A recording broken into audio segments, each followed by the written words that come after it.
Welcome to my YouTube channel psychology Gurukul. आज हम नया टॉपिक स्टार्ट करने वाले हैं। हमारा चैप्टर नंबर 1 ही कंटिन्यू होगा, जिसमें हमारा टॉपिक जो रहेगा वो है पेज नंबर 3 पर assessment of psychological attributes.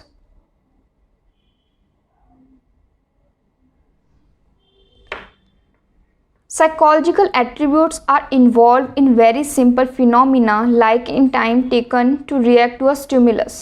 Psychological attributes मैंने आपको पहले ही बताया कि reasons होते हैं, causes होते हैं हमारे behavior के, such as reaction time and also the highly global concept like happiness.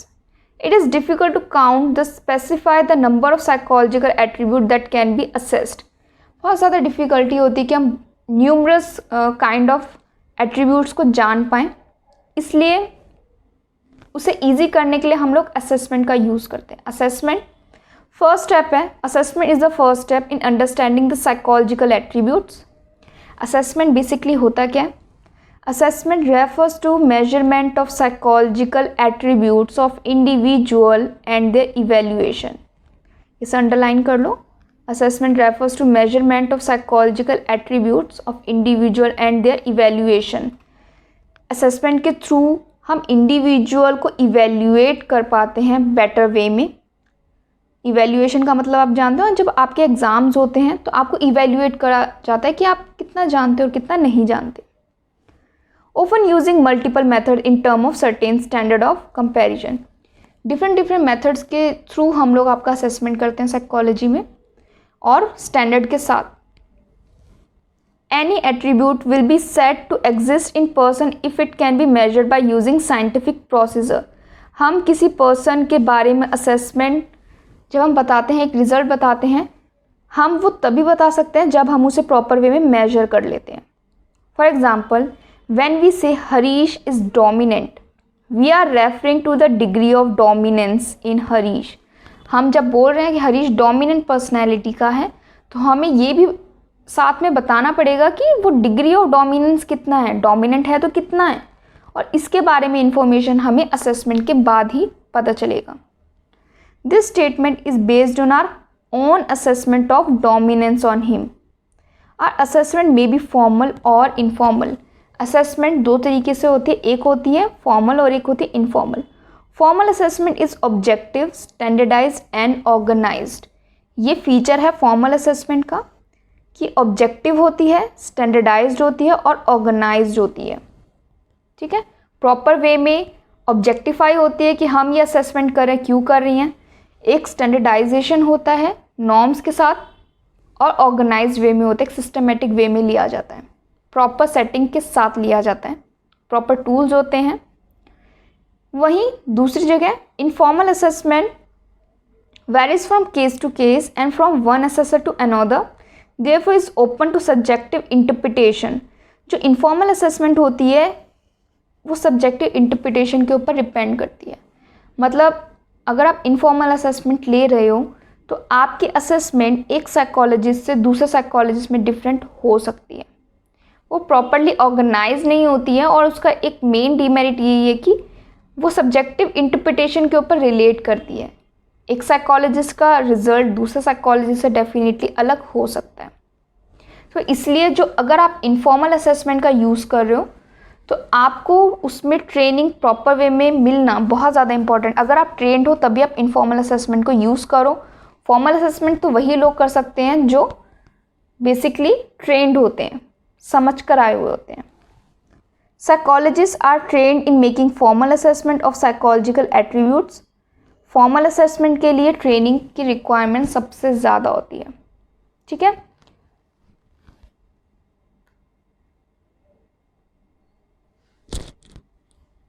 When assessment is done, जब असेसमेंट हो जाती है तो हमें क्या इसका रिजल्ट मिलता है और उसके रिजल्ट से हमें क्या करना है वो अब जानते हैं।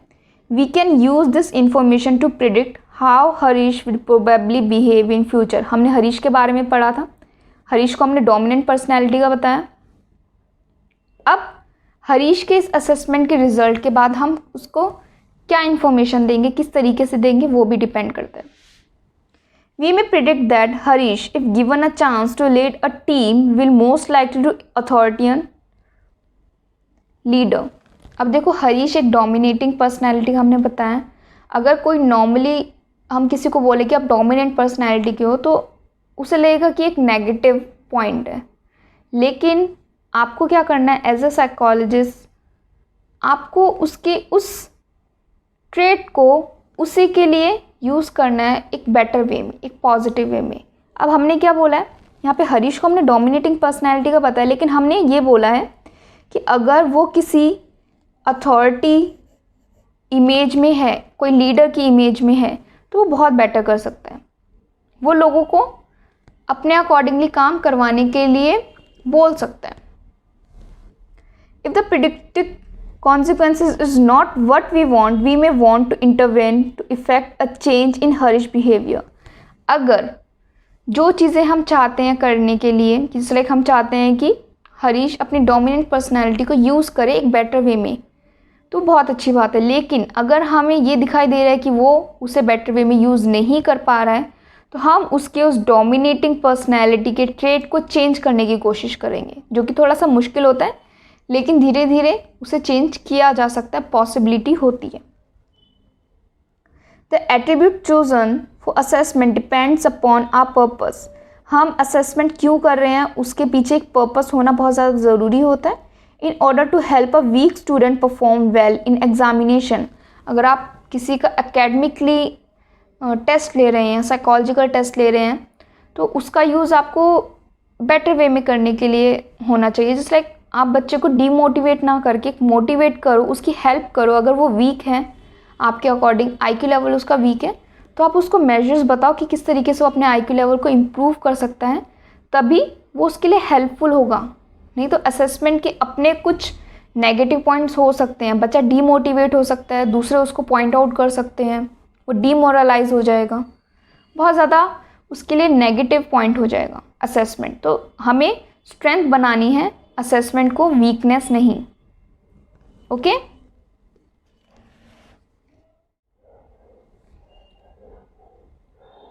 अगर हम इस पॉइंट को कंक्लूड करते हैं, psychological assessment uses systematic testing procedure and evaluating abilities, behaviour and personal qualities of individual. Psychological assessment हम यूज़ इसलिए करते हैं ताकि हम पर्सन की एबिलिटीज़, उसके बिहेवियर, उसकी पर्सनल क्वालिटीज़ को इम्प्रूव करने में हेल्प कर पाएँ और इवेल्युएट कर पाएँ। ठीक है, सो ये आपका असेसमेंट था, असेसमेंट ऑफ साइकोलॉजिकल एट्रीब्यूट्स। यहाँ पे आपका ये टॉपिक ख़त्म होता है। आपका जो नेक्स्ट टॉपिक होगा वो है domains of psychological attributes. Domains of psychological attributes क्या होता है? जस्ट लाइक एक इंडिविजुअल है, ठीक है, एक इंडिविजुअल बेसिकली उसके बारे में आपको इन्फॉर्मेशन लेनी है। आप अगर सिंपल वे में समझो, एक इंडिविजुअल के बारे में अगर आपको इन्फॉर्मेशन चाहिए, ओवरऑल इन्फॉर्मेशन चाहिए, तो वो कौन कौन सी इन्फॉर्मेशन हो सकती है? उसका इंटेलिजेंस लेवल हो सकता है, पर्सन कितना इंटेलिजेंस है, पर्सन की ओवरऑल पर्सनैलिटी क्या है, ठीक है, पर्सन फ्यूचर में जाकर क्या बन सकता है, प्रोफेशनली क्या कर सकता है, पर्सन का इंटरेस्ट किस लेवल पर होता है, पर्सन किन चीज़ों को मानता है, किन चीज़ों में बिलीव करता है, और उसकी अपनी वैल्यूज़ क्या हैं।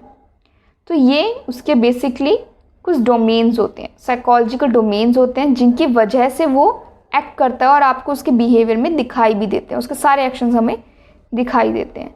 Attributes are no linear or unidimensional, they are complex and expressed in term of dimensions. A line is a mere aggregate of many points, a point occupy no space, but think of a box, it occupies space, it can be described only in terms of 3 dimension length, width and height।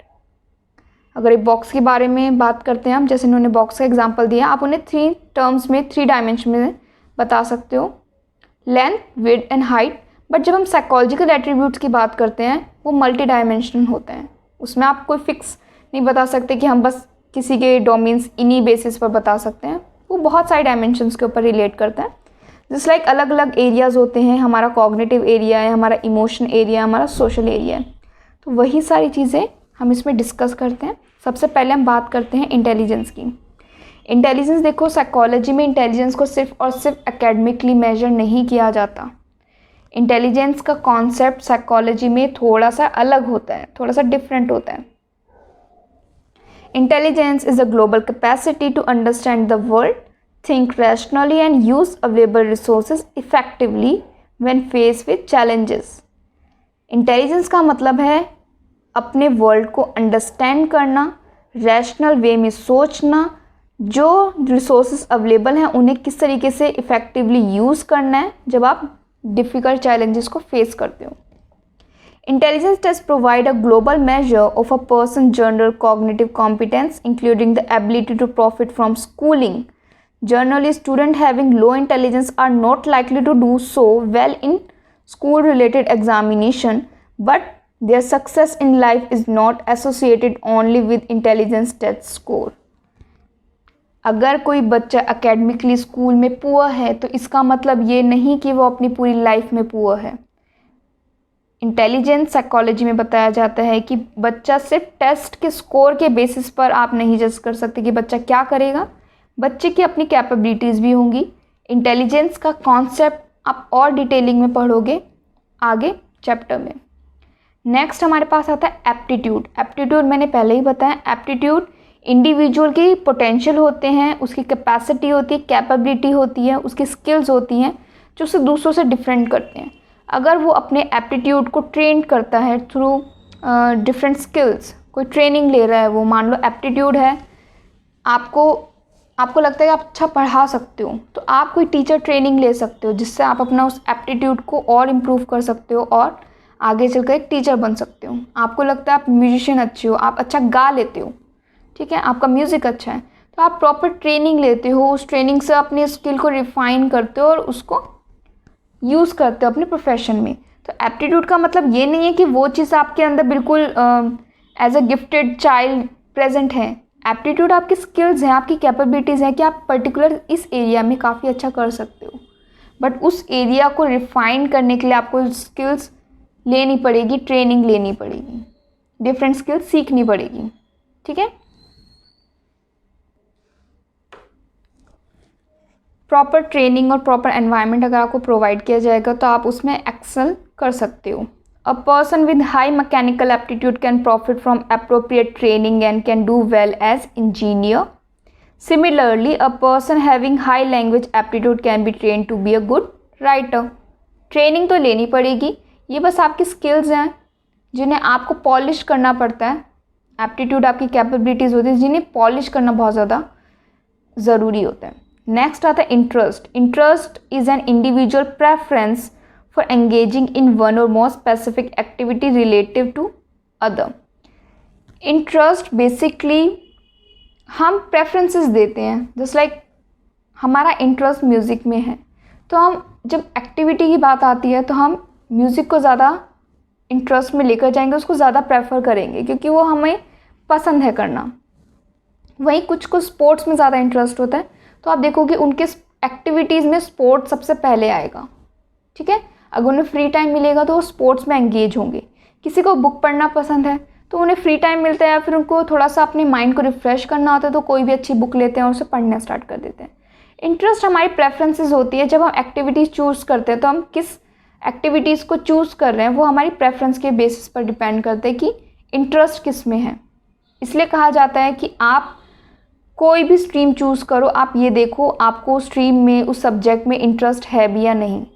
आपको अपना career आगे pursue करना है, आप ये देखो आपको उस फील्ड में इंटरेस्ट है या नहीं, क्योंकि इंटरेस्ट अगर होगा तो आप कभी उस चीज़ से बोर नहीं होगे, उस कोर्स से बोर नहीं होगे, उस प्रोफेशन से बोर नहीं होगे। लेकिन अगर आपने बिना इंटरेस्ट के कोई प्रोफेशन चूज़ कर लिया तो डेफिनेटली एक पॉइंट पे बोर हो जाओगे और वो प्रोफेशन छोड़ने की सोचोगे, जो कि ठीक नहीं होगा। तो बेटर है अपने इंटरेस्ट के बेसिस पर ही एक्टिविटीज़, कोर्सेज और प्रोफेशन चूज़ करें। Next, personality. Personality refers to relative enduring characteristics of a person that make her or him distinct from other। Personality हमें एक पर्सन से दूसरे पर्सन में हमारे कैरेक्टरिस्टिक्स के बेसिस पर डिफ़र करता है। Personality tests try to assess an individual unique characteristics, whether one is dominant or submissive, outgoing, withdraw, moody or emotionally stable। अगर आप पर्सनैलिटी की असेसमेंट करते हो तो आपको पता चल जाएगा कि पर्सन किन किन ट्रेड की वजह से डिफरेंट है।